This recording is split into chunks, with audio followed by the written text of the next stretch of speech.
بسم اللہ الرحمن الرحیم۔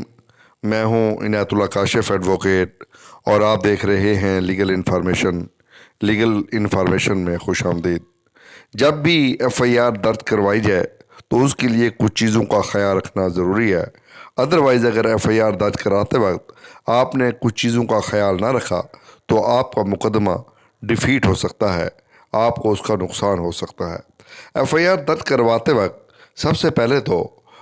Date of occurrence, time of occurrence یعنی وقت وقوع، تاریخ وقوع، جگہ وقوع کا بیان کرنا ضروری ہوتا ہے، اور اگر آپ نے ان چیزوں کا ذکر نہیں کیا تو پھر ملزمان بری ہو سکتے ہیں، جیسا کہ 2013 WLR 95 میں کیا گیا ہے۔ اور اسی طرح اگر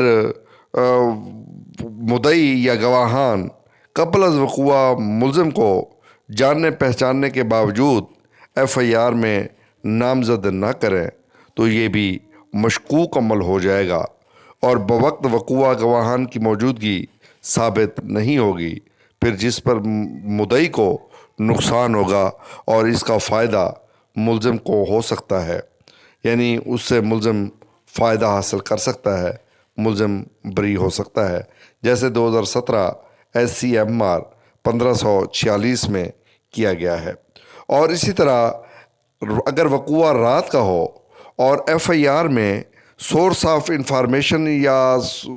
سورس آف آئیڈینٹیفیکیشن بیان نہیں کی گئی، جیسے روشنی وغیرہ، تو پھر بھی اس کا فائدہ ملزم کو ہوگا۔ اس لیے چاہیے یہ کہ وقوع رات کا ہو تو ایف آئی آر میں روشنی کا ذریعہ بیان کرنا ضروری ہے، بلب کے ذریعے، بیٹری کے ذریعے، یا کسی اور جو بھی سورس آپ بنانا چاہتے ہیں، یا جو سورس نیچرلی ہو وہ ضروری ہے۔ اگر آپ نہیں کریں گے تو پھر 2014 SCMR 1197 کی طرح آپ کے ملزم بھی بری ہو جائیں گے۔ اور اگر ایف آئی آر میں بوقت وقوع ملزمان کے زیر قبضہ کوئی گاڑی تھی اور آپ نے اس گاڑی کا نمبر، گاڑی کی قسم، گاڑی کا ماڈل، گاڑی کی کمپنی وغیرہ کچھ درج نہیں کروایا تو اس کا فائدہ بھی ملزم کو ہو سکتا ہے، ملزم بری ہو جائے گا، جیسے سپریم کورٹ نے محمد عارف بنام سرکار میں کیا۔ 2019 SCMR 631 میں ملزم کو بری کر دیا، اور اس کا نقصان الٹیمیٹلی مدعی کو ہوا۔ مدعی نے اتنا پیسہ بھی خرچ کیا، سپریم کورٹ تک بھی پہنچا، لیکن ایف آئی آر میں لیکونہ رہ جانے کی وجہ سے ملزم کو بری کروا بیٹھا۔ اسی طرح ایف آئی آر اگر آپ درج کرواتے ہیں اور اس میں آپ نے یہ ذکر کر دیا کہ یہ ایف آئی آر کی جو درخواست ہے یا استغاثہ ہے یہ فلاں ماہر وکیل نے لکھا ہے، ماہر قانون کی مشاورت سے درج کروایا گیا ہے، تو ایسی ایف آئی آر کو بھی عدالتیں مشکوک سمجھتی ہیں، جیسا کہ لاہور ہائی کورٹ نے در محمد بنام سرکار میں حکم دیا کہ کسی ماہر قانون کے مشورہ سے درج کروائی گئی ایف آئی آر مشکوک تصور ہوگی، 2020 WLR 470۔ تو اس لیے ایف آئی آر درج کرواتے وقت آپ نے ان تمام امور کا جو میں نے آپ کے سامنے بیان کیے ہیں ان کا خیال رکھنا ضروری ہے۔ خاص طور پہ ڈیٹ، ٹائم، پلیس کا آپ نے خیال رکھنا ہے، ملزمان کے آئیڈینٹیفیکیشن کا خیال رکھنا ہے۔ اگر ملزمان ان نون ہیں، آپ ان کے نام نہیں جانتے، ملزمان کے چہرے بشرے آپ کو یاد ہے، تو چہروں بشروں کی تمام تر وضاحت، یعنی چہرہ لمبا ہے، گول ہے، لبوترا ہے، یہ آنکھیں ایسی ہیں، اس چہروں کی اسپیسیفیکیشن بھی آپ نے ساتھ دینا ضروری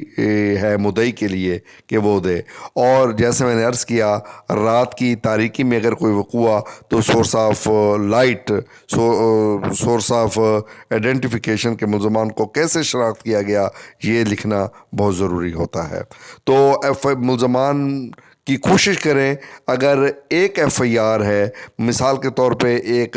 ضرب کا وقوع ہے، ملزم قتل ہوا ہے، ایم ایل سی ہو گئی ہے، ایم ایل سی میں ڈاکٹر نے لکھ دیا کہ پیرالل ضربات ہیں، 2 3 4 5 ضربات پیرالل ہیں، تو پیرالل ضربات کے کیس میں آپ نے زیادہ ملزمان کو ملوث نہیں کرنا، کسی ایک ملزم سے وہ تمام ضربات آپ نے دکھانی ہیں تاکہ پھر کل کلا آپ کو بریت کا سامنا نہ کرنا پڑے۔ اور ان تمام لیکونات سے ملزمان بہت زیادہ فائدہ حاصل کر سکتے ہیں، کیونکہ جہاں بھی بینیفٹ آف ڈاؤٹ کریٹ ہوگا اس کا فائدہ ملزم کو ہوگا۔